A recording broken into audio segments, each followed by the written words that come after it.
El Señor esté con ustedes. Lectura del Santo Evangelio según San Lucas.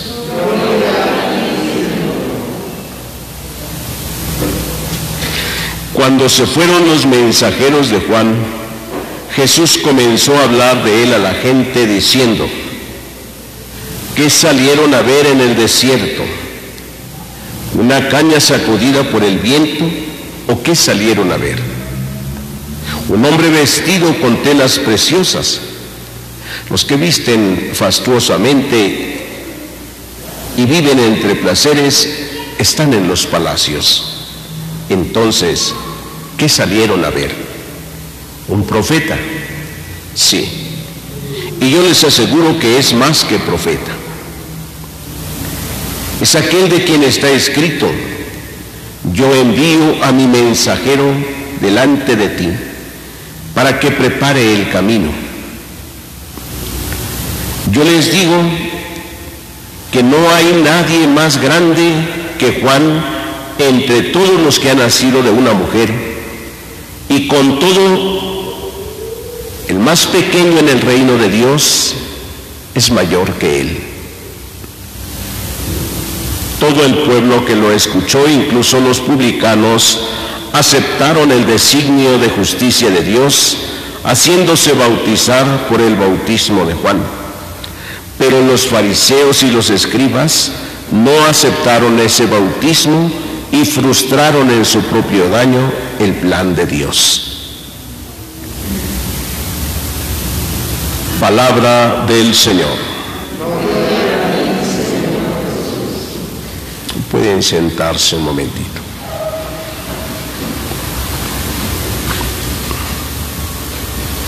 Queridos hermanos,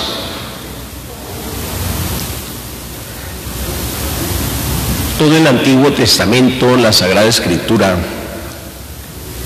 nos da testimonio de lo importante que fue en el plan de Dios la ley. Primero la ley, que los patriarcas guardaron celosamente y que siempre invitaron a guardarla en el corazón del hombre, que la ley tenía que ser guardada, aprendida. Se mandaba que los padres la enseñaran a los hijos y que la aprendieran bien y que la recitaran constantemente, así como nosotros hoy recitamos una oración, la oración que Jesús nos enseñó, ¿verdad? El Padre Nuestro. Cada cuando lo recitamos diario. La ley tenía que recitarse así, era lo más grande, la ley de Dios. Hasta el día de hoy, los judíos recitan la ley todos los días, todos los días. Nosotros los cristianos parece que ya no es tan importante porque ya ni siquiera no la sabemos. Bueno, algunos no se la saben, ¿verdad? Los mandamientos de la ley de Dios. Ahí se acuerdan de uno, dos y ponen primero uno y luego el otro y ahí como medio se acuerdan. La ley de Dios fue lo más importante. Surgieron después los profetas. Dios mandó profetas. ¿Para qué? Para que hicieran guardar la ley también, para que hicieran cumplir la ley, para que guiaran al pueblo. Sin embargo, el pueblo se echó contra los profetas, los mataron, los asesinaron, los encarcelaron, los golpearon, en fin, de todo, como va a decir Jesús después en el Evangelio. A unos los mataron, a otros los encarcelaron, en fin. Por muchos años también los profetas se acabaron. Estamos hablando más o menos de 400 años que el pueblo se quedó sin profetas. Y entonces los líderes religiosos comenzaron a tomar poder, a tener poder. hasta el día en que Dios envió a Juan el Bautista como profeta, y que Jesús viene a decir más que profeta todavía, porque es aquel de quien dice la Sagrada Escritura: irá delante de ti para preparar el camino. Esto nos lo dice Jesús en el Evangelio, que Juan Bautista es más que profeta. Ya no es un profeta como los de antes. Ahora este profeta invita: preparen el camino del Señor, enderecen su sendero. Viene uno detrás de mí que es más que yo. A él yo no soy digno de desatarle la correa de sus sandalias. Sin embargo, dice, tampoco le hicieron caso a Juan Bautista. Especialmente dice hoy en el pasaje que hemos escuchado del Evangelio, dice: todo el pueblo que lo escuchó, incluso los publicanos, aceptaron el designio de justicia de Dios, haciéndose bautizar por el bautismo de Juan. Pero los fariseos y los escribas no aceptaron ese bautismo y frustraron en su propio daño el plan de Dios. Creyeron que tenían todo el poder para hacerlo.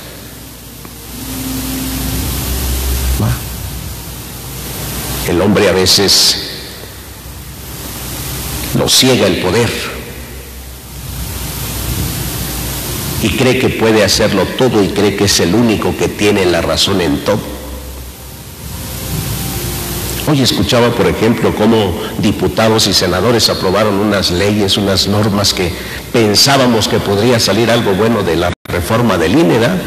No. Entre las cosas que dijeron es: vamos a proteger a los partidos chiquitos, que sean eternos, que no se acaben, en lugar de que, dije yo, van a ahorrar, pero en lugar de ahorrar, que a lo mejor habría que corregir salarios altos que tienen algunos, sí, pero acabarán con muchas cosas. Dice Jesús que en su propio daño, ¿verdad? Como los judíos estos y los escribas, en su propio daño frustraron el plan de Dios. No lo aceptaron, no quisieron aceptar el bautismo de Juan. Cuando el hombre se ciega también lo hace en su propio daño. Y a veces parece que lo dice entre bien y mal. ¿Sí? Cuando alguien dice, por ejemplo, a esto nos castigó Dios,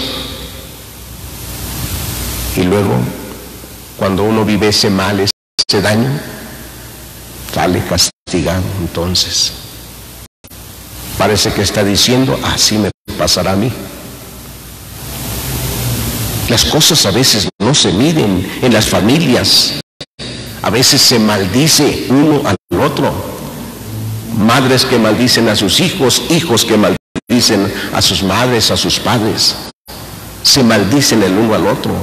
Se desean, ojalá, y te mueras.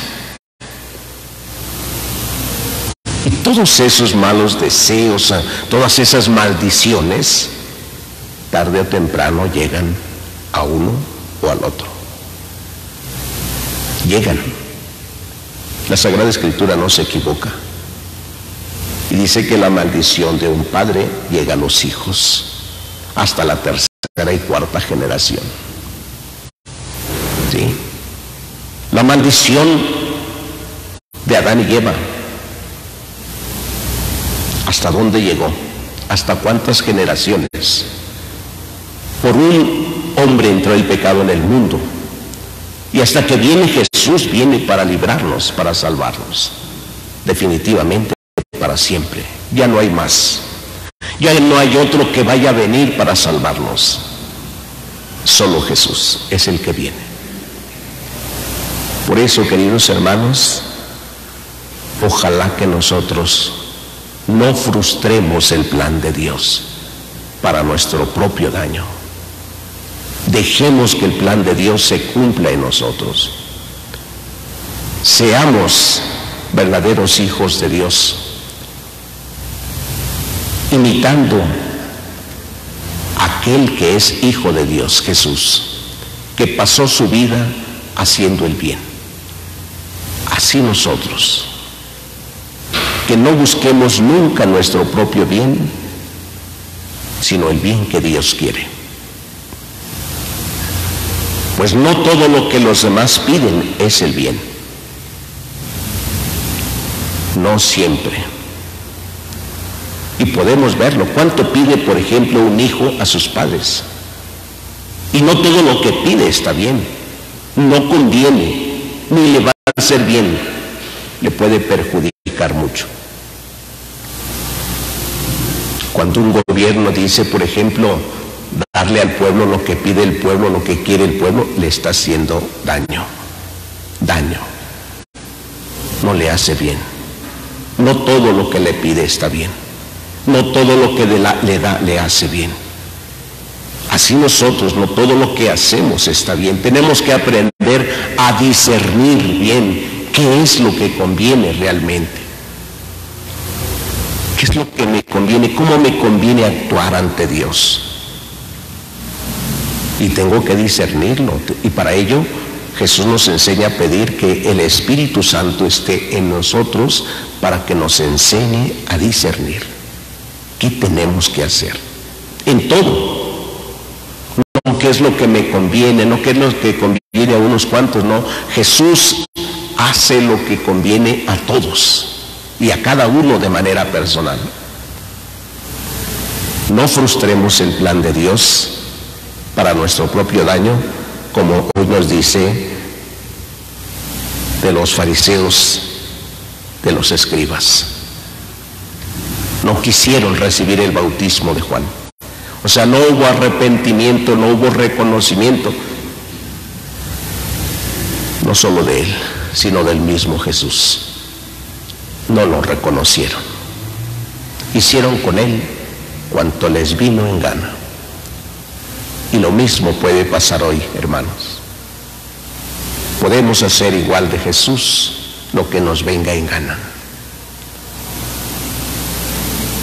Que el Señor nos conceda su misericordia, su gracia, para aceptarle nuestra vida, para dar testimonio también de lo que Él ha hecho en nosotros.